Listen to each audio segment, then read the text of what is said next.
All right, so I'm on the side that says pre-quiz 6.2. Up at the top, you should see the word elimination. Let's circle that.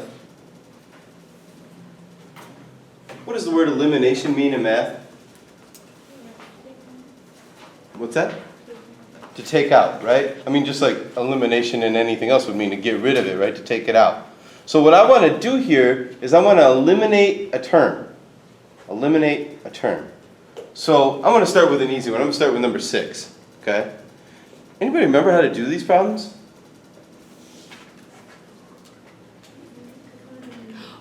Yeah.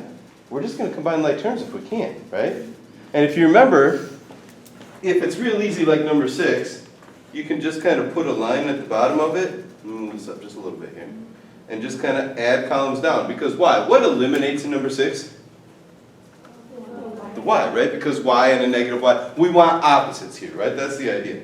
So those cancel. Negative 2x plus 3x is 1x. And we just add down. What's negative 1 plus negative 1? Wait a minute. Same or different? Same. Same. So we add. And so what do you get? Negative 2. Negative 2. Okay? So I just want to make sure nobody has a 0 there. Now it's not, you can get 0 there. We're going to see an example of that later. But that was just negative 2. So of course, what's your last step in all of these all the time? Divide, right? We can all divide by 1. That's easy. So I divide by 1, and I get x to be negative 2. But if you notice in the directions, it says that your answer is a point xy. So it's just like what we did with the graphing, okay? Except for it's actually just solving it algebraically. But we're still going to get a point like that as our answer, okay? So what do I have to do with that? Are we going to plug it in? That's exactly right. Which one do we plug it into? The x. The x. Does it matter if we plug it into the top line or the bottom line? No. It actually doesn't matter because we should get the same answer either way, right? So you can kind of check yourself by doing both or just plug it into one. See if you can do that on your own ones. Try and plug that negative 2 back into either one of those equations and see what you get.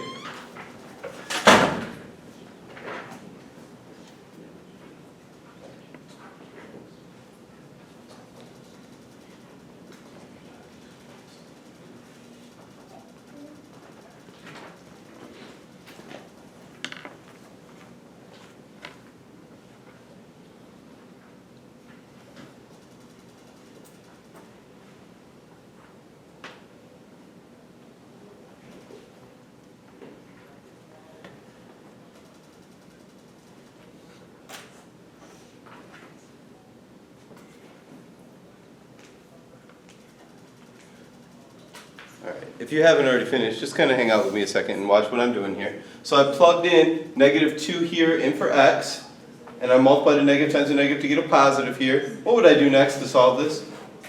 Subtract the 4. Just subtract the 4, right? Then we got y by itself, right? So I subtract the 4. And I know I got the same sum here, so I get y equals negative 5. Okay, so I'm going to go over, and I'm going to show you the other thing, because I think the other way might have been a little harder for you guys. And I write the point, and remember, all points are x, comma, y, so I get negative 2, negative 5. Now, if you solve for y first, be careful that you don't put that in the x spot, right? Y stands for y, x stands for x.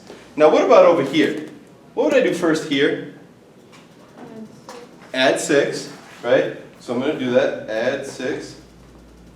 And these cancel, and I get negative 1. Those are different, so 6 minus 1 is 5. The bigger number is positive. What's on the other side, though? Exactly. We have a negative y left here. And a lot of you forget that. A lot of you will just write y. But remember, I said first day of learning, that Wednesday, the second day of school, I said negatives and minuses are exactly the same thing. Because now what do I have to do to both sides here to solve for y? Divide by negative 1, right? And that's, I'd still get negative 5. So what I'm trying to accomplish here, guys, is to tell you, you can plug it into anything you want, but make it easy on yourself. If you're getting here and you're like, I don't like that, then plug it into the other one, right? This was less steps. Look how many more, it took us an extra step to do it this way, okay? Doesn't matter which one you plug it into, you should get the same answer.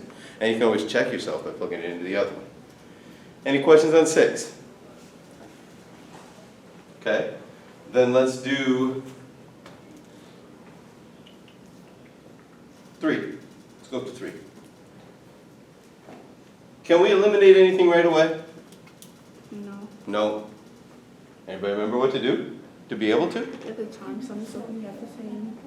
You could time something so you have the same, in fact, I'm gonna use a different word. So you have the opposite, right? Because we want the opposites to cancel out, right? So what are you thinking? Anybody? So we have to time something to get rid of something. You have to times both of them. We could. We absolutely could. But I think in this one we don't have to. I think in this one we can make it easy. No, I'll just add some.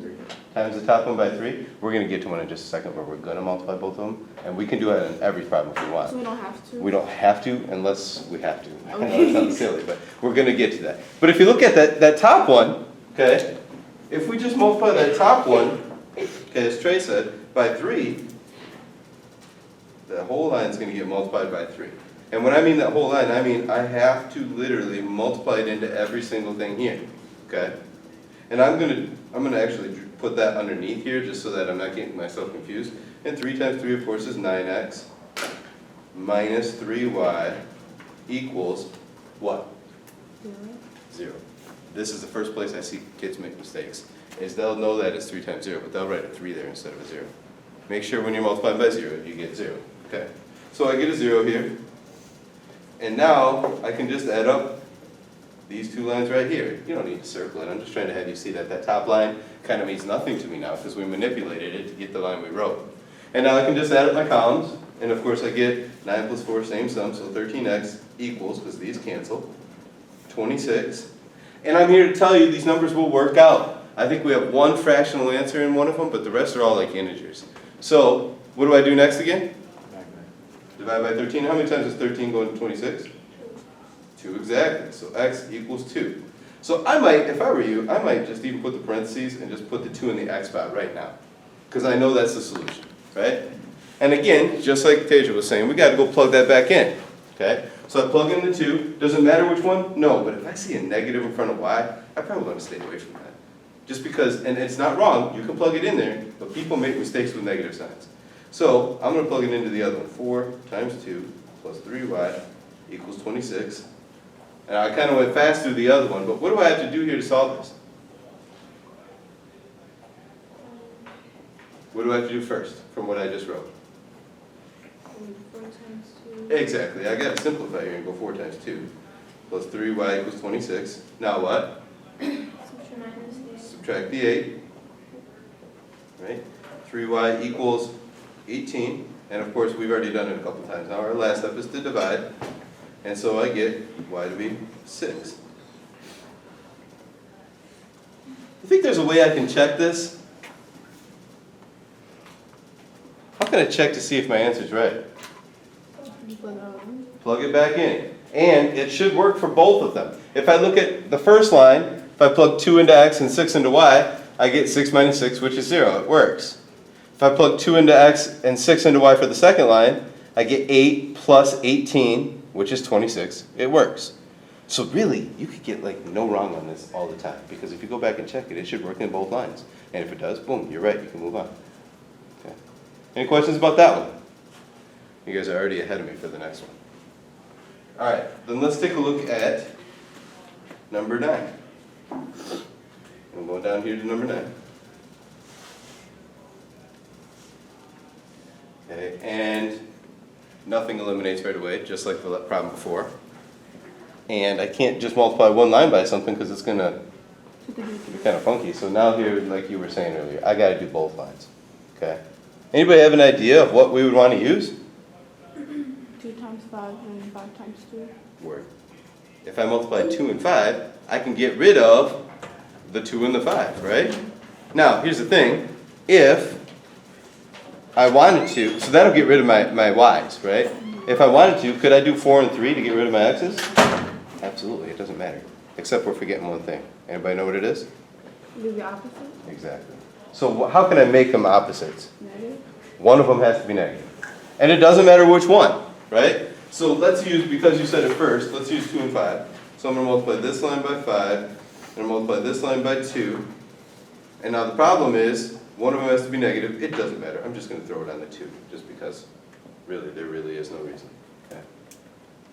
Now, Of course, like I said before, multiply it into everything, so I'm going to kind of work it out here. Okay, multiply the 5 into everything, multiply the negative 2 into everything, and I'm going to get 15x minus 10y equals 5. Again, every single term needs to be multiplied. Negative 8x plus 10y equals negative 40. And now I got stuff that'll cancel, so I can just do my bar here and combine my terms. The y's will cancel. 7x equals, same or different? Different, so we subtract. Want to keep saying that, want to keep getting that in our head. Negative 35. 40 minus 5 is 35. The bigger number is negative, so it takes the negative sign. And then our last step, of course, is to divide. So, x is negative 5. And again, I'm going to come over here and throw negative 5 right in the x spot. And just like we've been doing before, I'm going to plug it in. Now in this case, it doesn't look like either one's going to be easier than the other, so I'll just plug it into the top line. It really doesn't matter. If you like the second line better, go ahead and do that on your own. Negative 15 minus 2y equals 1, and here's where some people start to make mistakes. Sorry, it's off the screen. What would I do next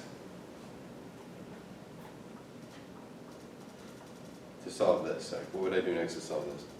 Add 15. Add 15. Absolutely. And again, remember, minus signs are negatives, so this whole term, negative 2y, comes down. And on the other side, of course, I get 1 plus 15, which is 16. And of course I divide to get y to be negative 8. So I'm going to go back here, put negative 8 in the answer. That's an 8. Looks funky. And again, I can go back and check it. I get negative 15 plus 16, that equals 1. I get negative 20 plus 40 is 20. It works. Yeah? And it has to work for both for it to be the solution. Because think of what we're doing here. Yes, what we just got done in the quiz was graphing, right? And we're finding the point of intersection, which is the point they have in common. That's why they have to be on both lines. Okay? Any other questions on that? Okay, I think we're gonna take a little bit of time doing this. I want you guys to do the rest on this page. Just on this page. Okay? We'll get to the other side probably tomorrow actually, and I'm going to assign some homework tonight, but I want you guys to start by trying the other problems on this page. And we've got about 10 minutes that I want to start doing that. If you could go and try and do that right now, please.